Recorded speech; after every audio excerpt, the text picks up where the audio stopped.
Good morning, children. Welcome to English literature class. Today I'm going to start a new lesson, that is lesson number 5, Educating Mother, written by Sugandhi Krishnamachari. This lesson, Educating Mother, is about storytelling. Stories plays a very important role in everyone's life.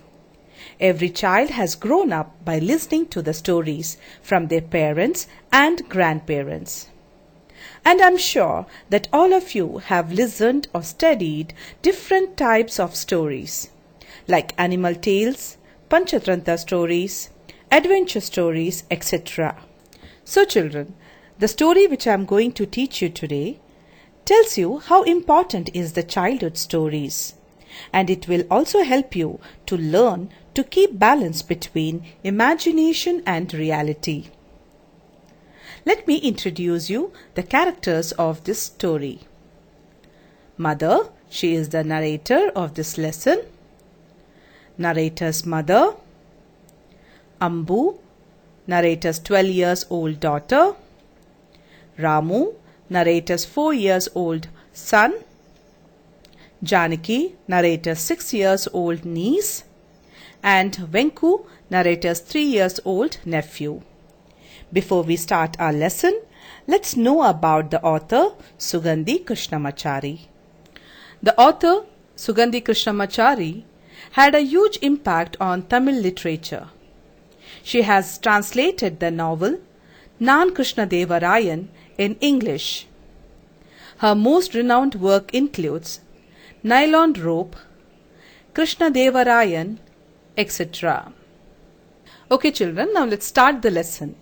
Open page number 39. It all started when my mother asked me to tell the children a story. I cleared my throat and began, "Long, long ago." "How long ago?" squeaked my 3-year-old nephew Venku. "Never mind, it was a long time ago. Let's get on with the story." "Try telling my history teacher that," said my 12-year-old daughter Ambu. "She insists that I get all the dates right in my history test." I decided to ignore her. There was this girl called Goldilocks. "The names parents come up with," muttered Ambu. "Thank God, you didn't choose to call me Long Nose or Saucer Eyes."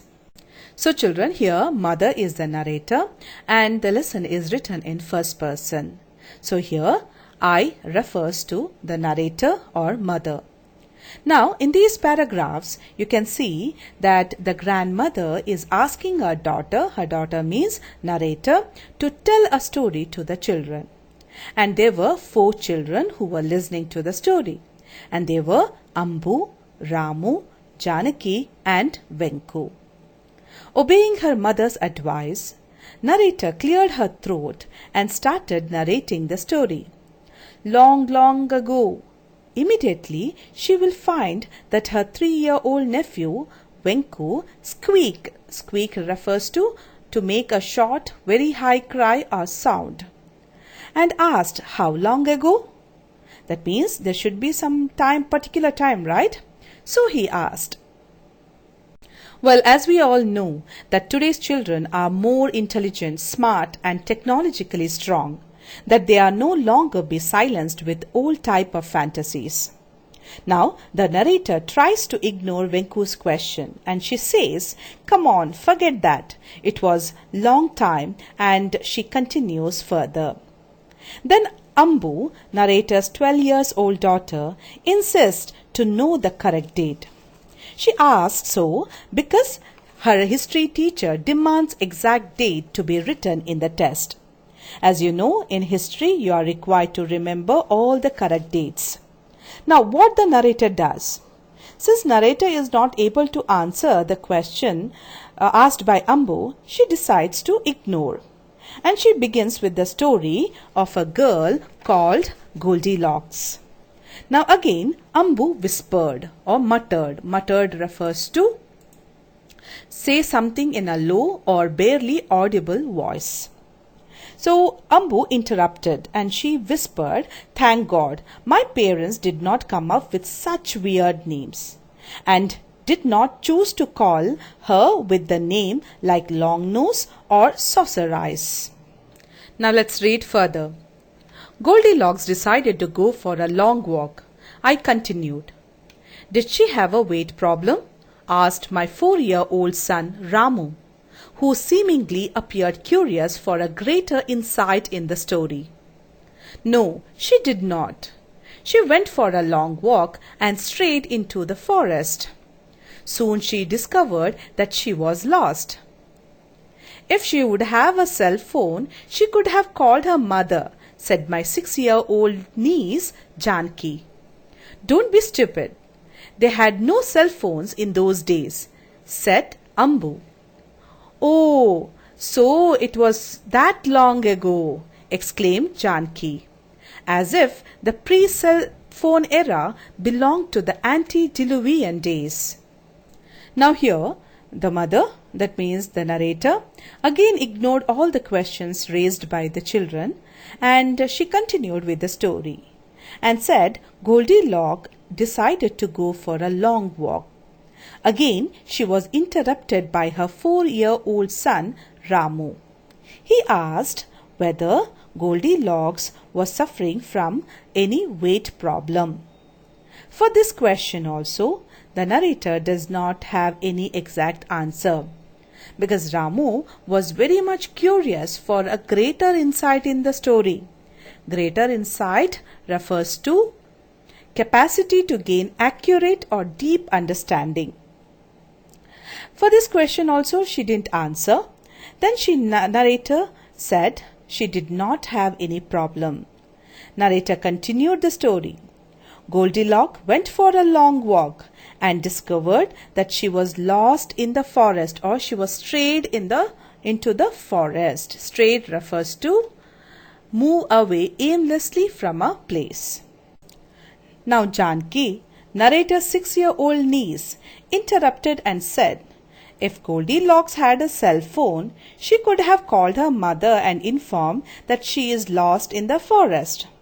For that Ambu replied that there were no cell phones in those days. Now Janki realized that it was very old story. The story belonged to the period there were no cell phones. Antediluvian refers to extremely old-fashioned.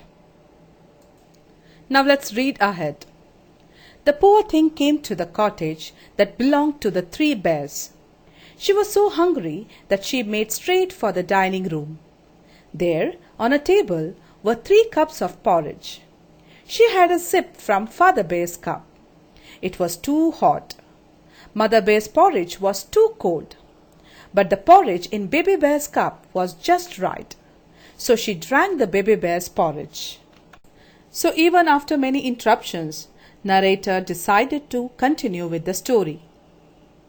Here, the poor thing referred to Goldilocks. She found a beautiful cottage in the forest, which belonged to 3 bears. As she was so hungry, she went inside the cottage and straight into the dining room. There she found 3 bowls of porridge on the table. Porridge referred to a dish consisting of oatmeal or cereals boiled in water or milk. First she tasted the porridge from Father Bear's bowl and she found it too hot. Then she tasted Mother Bear's bowl and found it too cold. Then finally she tasted Baby Bear's bowl and she found it perfect. As she was too hungry, she drank the Baby Bear's porridge. Now let's continue.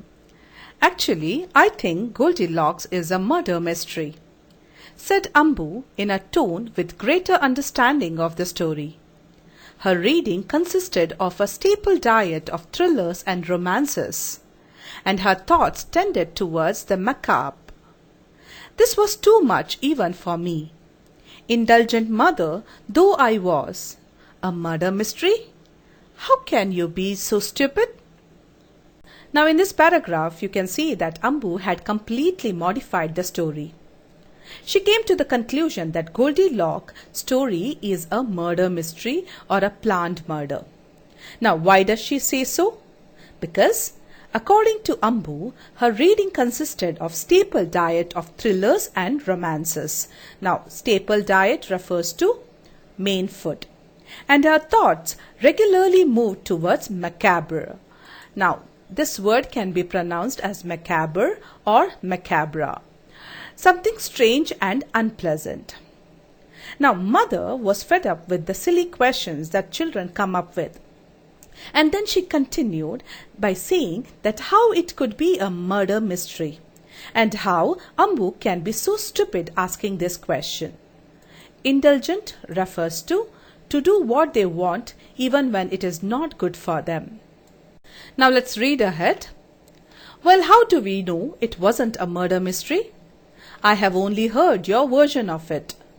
How do I know you haven't edited out all the interesting bits simply because you don't approve of murder stories? I think Goldilocks was an heiress.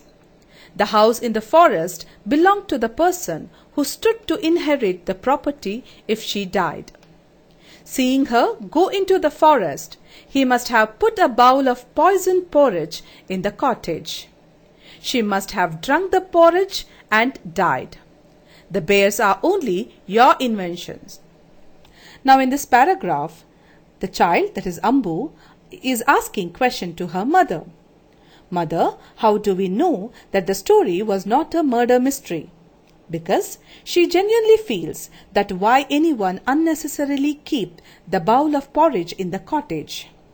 Further, the child says that the story is according to her mother's version.